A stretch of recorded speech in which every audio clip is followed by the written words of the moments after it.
কখনো আমরা খুব ব্যথিত হয়ে পড়ি। আমরা নিজেদের পরিবারের জন্য এত কিছু করি আর তারা আমাদের দেখলেই ভয়ভীত হয়ে পড়ে, আমাদের দেখলে বিরক্ত হয়। কখনো নিজেদের সন্তানকে বিকাশের পথে অগ্রসর করার জন্য আমরা তাদের উপর একটু জোর দিই যাতে তারা পরিশ্রম করে, কিন্তু সেই সন্তান আমাদের উপর বিরক্ত হয়ে পড়ে। কখনো সন্তানকে সঠিক শিক্ষা দেওয়ার জন্য আমরা তাদের কিছু সীমা নির্ধারিত করি, তখন সেই সন্তানের চোখে নিজেদের জন্য আমরা ঘৃণা দেখতে পাই। মানুষ কেন ব্যথিত হবে না? দেখুন, যখন সূচের দ্বারা আপনি বস্ত্র সেলাই করেন তখন সূচের আঘাত সেই বস্তুকে সহ্য করতে হয়, কিন্তু তাতে সেই সূচ বা আপনার উদ্দেশ্যে কোনো প্রভাব পড়া উচিত নয়, কারণ আপনি তো আপনার কর্ম করছেন, আর তাও পূর্ণ নিষ্ঠা ভরে, এবং অবশেষে আপনার উদ্দেশ্য শুভ প্রমাণিত হবে। তাই কেউ বিরক্ত হচ্ছে বলে বা কারোর চোখে নিজের প্রতি ঘৃণা দেখার ভয় কখনো পিছিয়ে যাবেন না। কষ্ট না করে বিকাশ সম্ভব নয়। কর্ম করতে থাকুন, সবকিছু শুভ হবে। আসুন আমার সাথে ভালোবেসে বলুন, রাধা রাধা। মাতা পিতার মনে সবসময় এই বাসনা বাস করে যে ওনাদের সন্তানের যেন মঙ্গল হয়। নিজের সন্তানকে সেই সবকিছু দেওয়ার সবসময় চেষ্টা করতে থাকেন যেগুলো তারা নিজেরা নিজেদের জীবনে কখনো পেতে পারেননি, এবং এই প্রক্রিয়ায় সবথেকে গুরুত্বপূর্ণ বিষয়টি ভুলে যান, নিজের সন্তানকে সেই জিনিস দেওয়া যেটা উনি সবথেকে আগে পেয়েছেন। আমি ধনের কথা বলছি না, আমি বলতে চাইছি নিজের অভিজ্ঞতা দ্বারা ওনারা যে মানসিক স্থিতি লাভ করেছেন, ওনারা যে মর্যাদা লাভ করেছেন, যে শিক্ষা ওনারা লাভ করেছেন, সবার আগে নিজের সন্তানকে সেটা দেওয়া প্রয়োজন। সেটা যদি নিজের সন্তানকে দিতে পারেন তাহলে এই সন্তান জীবনে তার পথে এগোতেও পারবে, ধন অর্জন করতে পারবে এবং শক্তিশালী অনুভবও করতে পারবে। সেই জন্য সন্তানকে সবার আগে সেটা দান করুন যেটা সব থেকে বেশি মূল্যবান। সেটা দিন যেটা আপনি সবার আগে লাভ করেছেন। আসুন আমার সাথে ভালোবেসে বলুন, রাধা রাধা। ধন, সম্পদ, ঐশ্বর্য, মানুষ হয় নিজের সৌভাগ্যের দ্বারা এগুলো লাভ করে থাকেন বা কর্মের দ্বারা। সৌভাগ্য আসলে কি? গ্রহের দশা যা প্রত্যেক মুহূর্তে বদলাতে থাকে। কর্মের মাধ্যমে যখন আপনি ধন অর্জন করেন তখন সেই ধন আপনার আগামী প্রজন্ম লাভ করে। সেটা হয় সে ভোগ করে বা তার জন্য তার ভোগান্তি হয়, আর এটা নির্ভর করছে আপনার কর্মের ওপরে। কি কর্ম করেছেন আপনি সেই ধনকে লাভ করার জন্য? যদি আপনি সৎ পথে চলেন, নিষ্ঠা ভরে আপনি কর্ম করে থাকেন এবং তার ফলে আপনি ধন অর্জন করে থাকেন, তাহলে আপনার আগামী প্রজন্ম সেটা ভোগ করবে, সেটা প্রয়োগ করবে নিজের বিকাশের জন্য। কিন্তু যদি আপনি কুকর্ম করে থাকেন, কোন রকম ছলনা করে থাকেন এই ধন লাভ করার জন্য, তাহলে 100% আপনার আগামী প্রজন্মকে এর জন্য ভুগতেই হবে। তাহলে আপনি কি চাইবেন? যে আপনার আগামী প্রজন্ম সুখ ভোগ করবে, নাকি আপনার কুকর্মের পরিণাম ভোগ করবে? নির্বাচন আপনারই। আসুন আমার সাথে ভালোবেসে বলুন, রাধা রাধা। কর্ণ, সূর্যপুত্র কর্ণ, স্বয়ং সূর্যের পুত্র, দেবী কুন্তীর প্রথম পুত্র। সেই কর্ণ যার একটি বাণ আমার রথকে, সেই রথ যার উপর মহাবলী অর্জুন বিরাজমান ছিলেন, যার পতাকায় স্বয়ং হনুমান ছিলেন, সেই রথকে তার একটি বাণ ধসিয়ে দিতে পেরেছিল। দৈব কবচ কুণ্ডলধারী কর্ণ, সেই কর্ণ যুদ্ধক্ষেত্রে নিজের সমাপ্তির সম্মুখীন হলেন। কারণ কি ছিল? নির্বাচন। দুর্যোধনের সাথে বন্ধুত্ব রাখার জন্য, তার অনুচিত কর্মে কোনোদিন কোনো প্রতিবাদ করেননি, তাকে সঙ্গ দিয়েছেন এই নির্বাচন। যখন দ্রৌপদীর বস্ত্রহরণ হচ্ছিল তখন তাকে বাধা দেওয়ার বদলে নীরব থাকার নির্বাচন। তার বিরোধিতা কখনো না করার নির্বাচন। এই নির্বাচনই কারণ হয়ে দাঁড়ালো কর্ণের পতনে। এই সংসারে সবার উপকার আপনি স্বীকার করতে পারেন, তাকে সম্মানও করতে পারেন, কিন্তু তার সামনে এতটাও নত হবেন না যে নিজের অন্তর্মনের কথাটা আপনি শুনতে না পান। নির্বাচন যদি ধর্মসঙ্গত হয় তবেই তা শুভ হয়। আসুন আমার সাথে ভালোবেসে বলুন, রাধা রাধা। ভীষ্ম একটা মহান নাম, দেবী গঙ্গার সুপুত্র। স্বয়ং বৃহস্পতি এবং পরশুরাম ছিলেন ওনার শিক্ষাগুরু। অত্যন্ত মহান যোদ্ধা ছিলেন,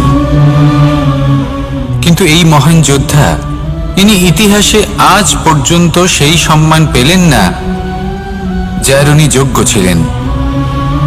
কারণ নির্বাচন। রাজ সিংহাসনের সেবা করার প্রতিজ্ঞা নিয়েছিলেন উনি।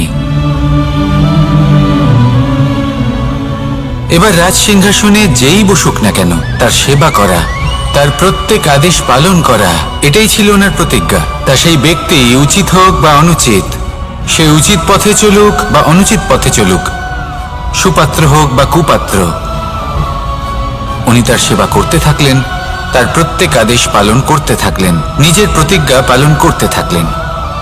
ধৃতরাষ্ট্র নেত্রহীন অবশ্যই ছিলেন, কিন্তু এতটাও নেত্রহীন ছিলেন না যে উনি প্রজাদের চোখের জল, ধর্ম অধর্ম দেখতে পাবেন না। উনি সব বুঝতে পারতেন। আর এদিকে ভীষ্ম নিজে প্রতিজ্ঞাবদ্ধ হয়েছিলেন। দুর্যোধন অনুচিত পথে চালিত হচ্ছিল, তাও উনি তাকে সঙ্গ দিতে থাকলেন।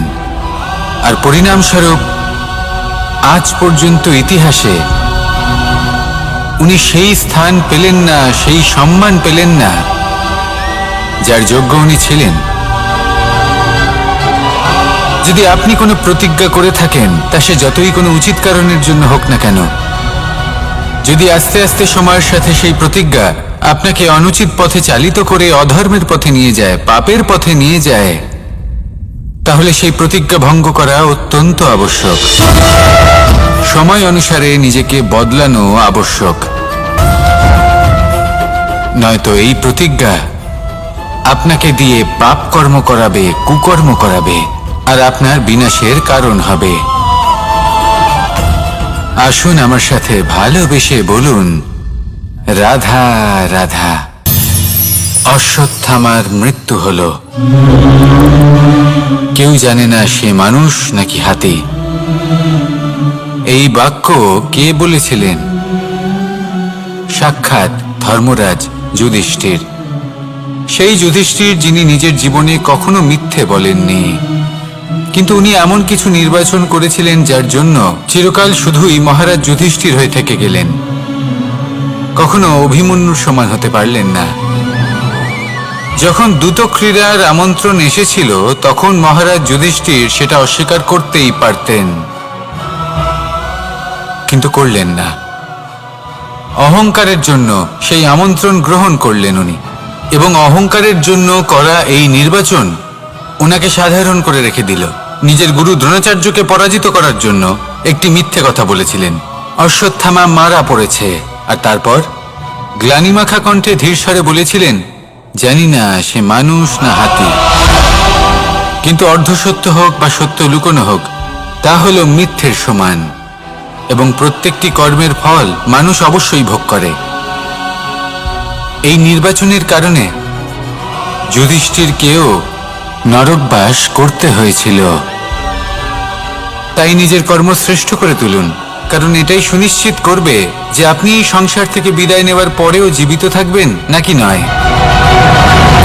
আসুন আমার সাথে ভালোবেসে বলুন, রাধা রাধা।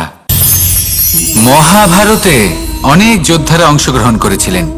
সবাই ছিলেন শ্রেষ্ঠ কুলের। কেউ কেউ ছিলেন বড় বড় রাজ্যের রাজা, কেউ কেউ ছিলেন দেবতার পুত্র। এনারা সবাই অংশ নিয়েছিলেন। এনারা সবাই শ্রেষ্ঠ কুলের, প্রত্যেকে ভালো পরিবেশ পেয়েছেন। কিন্তু সেখানেই অন্যদিকে ছিল বারবারিক, অসুরপুত্র বারবারিক। এবং এই অসুরপুত্র বারবারিকই এই সময় দাঁড়িয়ে ভগবান রূপে স্থাপিত হয়ে আছেন, পুজো করা হয় তাকে। কারণটা কি? নির্বাচন। বারবারিক একটি দ্বন্দ্বের মধ্যে ছিলেন। ঠিক যেমন প্রত্যেক যোদ্ধার জীবনে দ্বন্দ্ব এসে থাকে, তখন সে কি নির্বাচন করবে সেটা হলো অত্যন্ত গুরুত্বপূর্ণ। বারবারিকের কাছে এত শক্তি ছিল যে একটি মাত্র বাণ প্রয়োগ করে সবাইকে নাশ করতে পারত। দ্বন্দ্ব ছিল একটাই, যে ও নির্বাচন করতেই পারছিল না কোন পক্ষ হয়ে যুদ্ধ করবে। ওর নির্বাচন ছিল এটাই যে ও কোনো পক্ষের হয়েই যুদ্ধ করবে না, বরং নিজের মস্তক সে দান করবে। আর এই কর্মের কারণে, এই নির্বাচনের কারণে আজকের সময়ে দাঁড়িয়ে ওকে ঘাটুশ্যাম রূপে পুজো করা হয়।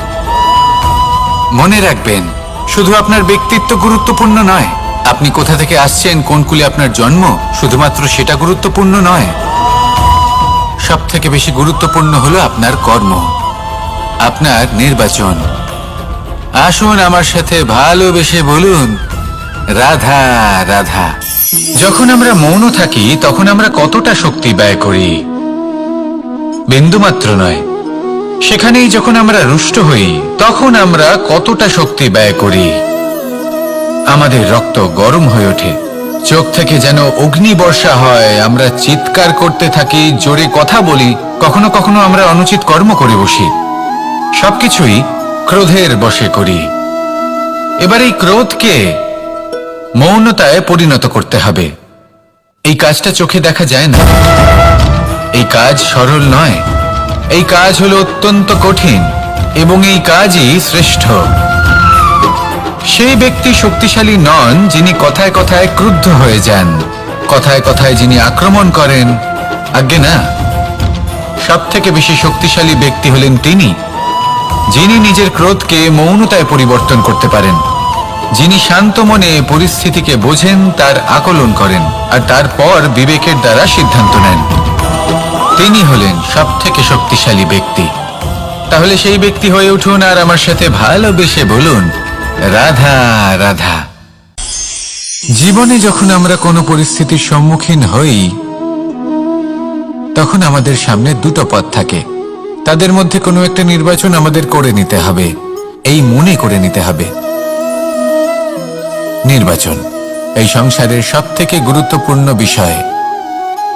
একটা নির্বাচন আপনার বর্তমান বদলে দিতে পারে, আপনার ভবিষ্যৎ বদলাতে পারে, আগামী প্রজন্মের জন্য ইতিহাস রচনা করতে পারে। একটা নির্বাচন। এবার দেখুন, যে পরিস্থিতি আপনার সামনে আছে, আপনাকে সেই পরিস্থিতির সম্মুখীন হতেই হবে, সেই কষ্ট সহ্য করতেই হবে, সেই মতোই কাজ করতে হবে। শুধু এই বিষয়টা নির্বাচন করতে হবে যে এই পরিস্থিতির সম্মুখীন হওয়ার সময় আমি কি দুর্বল হয়ে থাকব নাকি আমি শক্তিশালী হয়ে থাকব। এই নির্বাচন এই মনের মধ্যে করতে হবে। আর এই নির্বাচন হলো সব থেকে বেশি গুরুত্বপূর্ণ নির্বাচন। যদি নিজের মনকে শক্তিশালী করে তুলে সেই পরিস্থিতির সম্মুখীন হন, তাহলে কিছুই আপনাকে বাধা দিতে পারবে না। পূর্ণ নিষ্ঠার সাথে, সাহসের সাথে এই মনকে শক্তিশালী করে তুলুন, তাহলে কোনো সংকট আপনাকে না বাধা দিতে পারবে না ভাঙতে পারবে। আপনি নিজে সাফল্যের শিখরে পৌঁছতে পারবেন আর এই মন প্রসন্ন হয়ে বলবে, রাধা রাধা। জীবনে সব থেকে বেশি মূল্যবান বস্তু কি? ধন, স্বর্ণ, মাণিক্য, আভূষণ? না, এই সব কিছু মিলিয়েও সময়ের এক মুহূর্তের সামনে মলিন হয়ে পড়ে। এক মুহূর্ত যা এক দরিদ্রকে রাজা করতে পারে, যা এক রাজাকেও দরিদ্র করতে পারে। একটি মুহূর্ত যা আপনার আত্মবিশ্বাসকে পর্বতের শিখরে পৌঁছে দিতে পারে, একটি মুহূর্ত যা আপনার অস্তিত্বকে গভীর সাগরে বিলীন করে দিতে পারে। একটি মুহূর্তের খেলা। সব সময় জীবনে সেই ব্যক্তিকে সম্মান করুন, শ্রদ্ধা করুন, যিনি আপনার জন্য সময় বের করে থাকেন। সবসময় সেই ব্যক্তির প্রতি নিষ্ঠাবান থাকুন যেই ব্যক্তি খারাপ সময় আপনার পাশে দাঁড়িয়ে থাকে। এই সময় সব থেকে বেশি মূল্যবান। আসুন আমার সাথে ভালোবেসে বলুন রাধা রাধা। প্রজাপতি দেখেছেন কি সুন্দর হয়, তাই না? এই প্রজাপতি, ওদের দিকে তাকালে নিজের অজান্তেই নিজের মুখে হাসি ফুটে ওঠে। কিন্তু এই প্রজাপতি জন্ম থেকেই এমন দেখতে হয় না। জন্ম থেকে এদের কাছে ডানা থাকে না, এরা উড়তেও পারে না। যখন একটি প্রজাপতি জন্ম নেয় তখন প্রথমে ডিম অবস্থায় থাকে সে।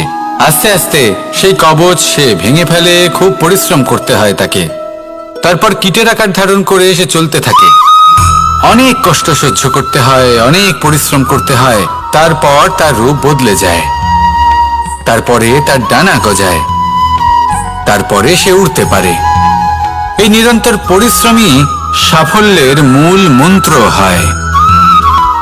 কখনো কখনো প্রতিভাও কম পড়ে যায় যদি নিরন্তর পরিশ্রম না করা হয়, যদি সমর্পণের ভাব মনে না থাকে, দৃঢ় নিষ্ঠা না থাকে। আর কখনো কখনো সেই ব্যক্তি যার মধ্যে বিশেষ প্রতিভা থাকে না, সেই ব্যক্তি নিরন্তর পরিশ্রম করে, নিজের মনে সমর্পণের বোধ জাগিয়ে তোলে, দৃঢ় নিষ্ঠার সাথে কর্ম করে আর সাফল্য লাভ করে। সেই জন্য আপনি জীবনে যেখানেই পৌঁছে যান না কেন, নিরন্তর পরিশ্রম করতে থাকুন। তবেই আপনার ভবিষ্যৎ রঙিন প্রজাপতির মতন গগনচুম্বী হবে।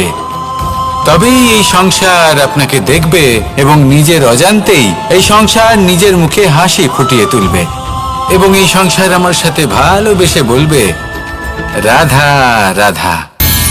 পুরাণে আমরা দেখেছি যে মাতা পিতা কতটা মহান হতে পারেন, কিভাবে শ্রী গণেশ নিজের মাতা পিতাকে পরিক্রমণ করলেন এবং পরম পূজনীয় হয়ে উঠলেন। কিভাবে ভক্ত শ্রবণ নিজের অন্ধ মাতা পিতাকে তীর্থযাত্রায় নিয়ে যাবেন বলে নিজের কাঁধে ওনাদের বসালেন এবং বয়ে নিয়ে গেলেন। এরকম অনেক অমূল্য শিক্ষা আমরা লাভ করে থাকি পুরাণ থেকে। কিন্তু এসব কথা হলো পুরাণের কথা। কথা বলা যাক আমাদের জীবন নিয়ে। আমাদের এই জীবনে আমাদের মাতা পিতা কেন আমাদের কাছে এতটা অমূল্য? কেন আমরা ওনাদের এতটা ভালোবাসি? কেন আমরা ওনাদের এত সম্মান করি? আর কেনই বা ওনাদের এতটা সম্মান করা উচিত? মমতার কারণে। মায়ের মনের এক ধরনের মমতা, পিতারও এক ধরনের মমতা। এই দুইয়ের মমতা ভিন্ন, কিন্তু এনাদের দুজনের মমতার কেন্দ্রবিন্দু হলো ওনাদের সন্তান। মাতা মমতার কারণে সকালে তাড়াতাড়ি উঠে পড়েন, খাবার তৈরি করেন, এটা ভাবেন যে আমার সন্তান যেন অভুক্ত না থাকে। অন্যদিকে পিতা ইচ্ছে না থাকা সত্ত্বেও নিজের মমতাবোধের কারণে নিজের সন্তানের প্রতি কঠোর হন, তাকে জ্ঞান প্রদান করেন, শিক্ষা প্রদান করেন, কারণ উনি চান যে ওনার সন্তান যেন পরবর্তীতে উন্নতি করে, কখনো অভুক্ত না থাকে। এটাই হলো মমতা মাতা পিতার। আর এই মমতা সংসারের অন্য কোথাও আপনি পাবেন না। তাই সবসময় নিজের মাতা পিতাকে সম্মান করুন, ওনাদের ভালোবাসুন, যতটা ইচ্ছে ভালোবাসুন। আর এই ভালোবাসার সাথেই বলুন রাধা রাধা। সম্পর্ক হলো আমাদের জীবনের একটি আধার। কিছু সম্পর্ক এমন যা আমরা জন্মসূত্রে লাভ করি, যেমন পরিবার, মা বাবা। কিছু সম্পর্ক আছে যে আমরা জীবনে অর্জন করে থাকি, তা সে প্রেমের হোক, স্নেহের হোক বা বন্ধুত্বের। এই সকল সম্পর্ক লাভ করার বা গড়ে তোলার 5টি ধাপ রয়েছে। প্রথম ধাপ, কোনো ব্যক্তির সাথে আলাপ হওয়া, তার সাথে কথা বলা বা তাকে দেখা। দ্বিতীয় ধাপ, সে ব্যক্তিকে আমাদের ভালো লাগা। তৃতীয় ধাপ, আমাদের এটা চাইতে শুরু করা যে জীবনে এই ব্যক্তি যেন আমাদের বন্ধু হন, আমাদের জীবনে থাকেন, বা আমাদের কাউকে ভালোবেসে ফেলা আর এটা আমাদের ভাবা বা চাওয়া যে সেই ব্যক্তি যেন আজীবন আমার সাথে থাকেন, আমার জীবনে আমার সাথী হয়ে। চতুর্থ ধাপ, লাভ করা। এবার এই ধাপটি অনেক মানুষের পক্ষেই খুবই সরল হয়, বড়ই সরলভাবে নিজেদের সঙ্গীকে লাভ করে থাকেন। কিছু মানুষের জন্য এই ধাপ অত্যন্ত কঠিন হয়ে থাকে। অনেক প্রতিকূল পরিস্থিতির উপর জয়লাভ করে তারা সঙ্গীকে লাভ করেন, কিন্তু লাভ অবশ্যই করেন। এরপরে আসে পঞ্চম, অন্তিম এবং সবথেকে গুরুত্বপূর্ণ ধাপ। সেটা হলো সেই সম্পর্ক পালন করা। এটা হলো এমন এক বিষয় যা প্রত্যেক মানুষের শেখা উচিত। যদি ব্যক্তি নিজের জীবনে সম্পর্ক রক্ষা করতে শিখে যান, তবে প্রত্যেক সম্পর্ক তার জীবনকে স্বর্গ করে তুলবে। আসুন আর আমার সাথে ভালোবেসে বলুন, রাধা রাধা।